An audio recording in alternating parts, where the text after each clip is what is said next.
अस्सलाम स्टूडेंट्स, हम लोगों ने इसके इंटीग्रल को फाइंड आउट करना है। प्रॉब्लम नंबर 32 है 1 divided by 1 plus x square tan inverse x dx। ठीक है, ये सब्स्टिट्यूशन मेथड है। हम लोग u को लेट कर लेंगे tan इनवर्स x और जो du आ जाएगा वो हमारे पास 1 प्लस एक्स स्क्वायर आ जाएगा। मतलब इसको हम लोग दो मेथड से कर सकते हैं, वो रूल वाला भी लगा सकते हैं और सब्स्टिट्यूशन।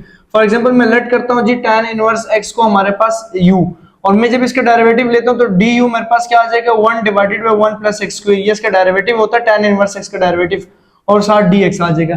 तो हम लोग इसको रीअरेंज कर लेंगे, मतलब इसको कहा जाता है, ये जो मेथड है ये सब्स्टिट्यूशन है। ठीक है, अब इसके बाद में मतलब जस्ट सिंपल सा काम ये करना है कि 1 डिवाइडेड बाय tan इनवर्स, ठीक है, x पहले लिख लेता हूं और जो 1 divided by 1 plus x square है ये बाद में लिख लेता हूं और dx कर लेता हूं।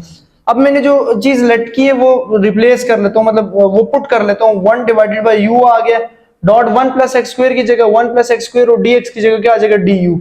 तो हमारे पास ये जो कॉन्सेप्ट है, ये वो रूल है। वो रूल क्या है हमारे पास कि अगर फंक्शन नीचे फंक्शन है, ऊपर फंक्शन का डेरिवेटिव मौजूद है, तो हम क्या कर सकते हैं कि function natural log of function और x प्लस सी। तो हम यहाँ पे जस्ट क्या करेंगे कि natural log of u plus c कर लेंगे। अब नेचुरल लॉग ऑफ u जो हम लोगों ने लेट किया था वो लेट कर लेंगे natural log tan inverse x plus c. एक तो ये मेथड हो गया।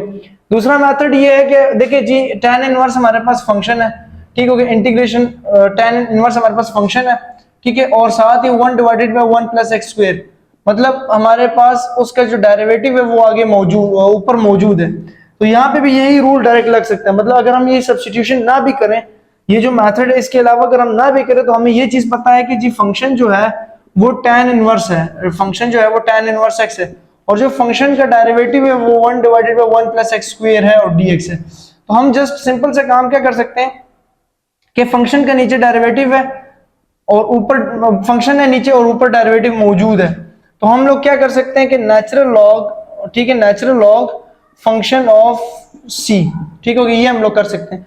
तो इसीलिए इन दोनों का आंसर क्या आ जाएगा, इक्वल आ जाएगा कि tan inverse natural log tan inverse x plus c. तो ये हमारे पास क्या इसका आंसर है। तो हम क्या कर सकते हैं स्टूडेंट्स के, जस्ट हमने इस चीज को नोट करना होता है कि वो जो दो रूल्स मैंने आपको पढ़ाए थे, अगर आपके पास फंक्शन पहले है उसकी पावर मैन है और आगे फंक्शन का डेरिवेटिव मौजूद है, एक ये रूल पढ़ा है, और एक ये अगर नीचे फंक्शन है और ऊपर फंक्शन का डेरिवेटिव है, तो ये दो रूल्स आप लोग क्या कर सकते हैं, इसके जरिए इंटीग्रेशन सॉल्व कर सकते हैं। ठीक हो गया, तो ये था प्रॉब्लम नंबर 32। इसके बाद प्रॉब्लम नंबर 33 आएंगे, उसमें भी इसी तरह सब्स्टिट्यूशन मेथड होगा। तो आते हैं प्रॉब्लम नंबर 33 की तरफ। 100 इंटीग्रल प्रॉब्लम का ये चैलेंज चलने वाला है, जिसके अंदर हम लोग 100 इंटीग्रल प्रॉब्लम्स को सॉल्व करेंगे। तो ये जो छोटे छोटे प्रॉब्लम्स हैं, इन पे मैं टाइम इसलिए कम लगा रहा हूं क्योंकि वो जो बड़े प्रॉब्लम्स हैं उनको फिर डिटेल से डिस्कस करना है, और मैंने चैलेंज ये दिया कि मैंने 1 या 2 दिन के अंदर ये कवर करना है। तो आज मेरा ये दूसरा दिन शुरू हो गया, इसलिए मैंने 100 इंटीग्रल्स को सॉल्व करना है। शुक्रिया, अल्लाह हाफिज।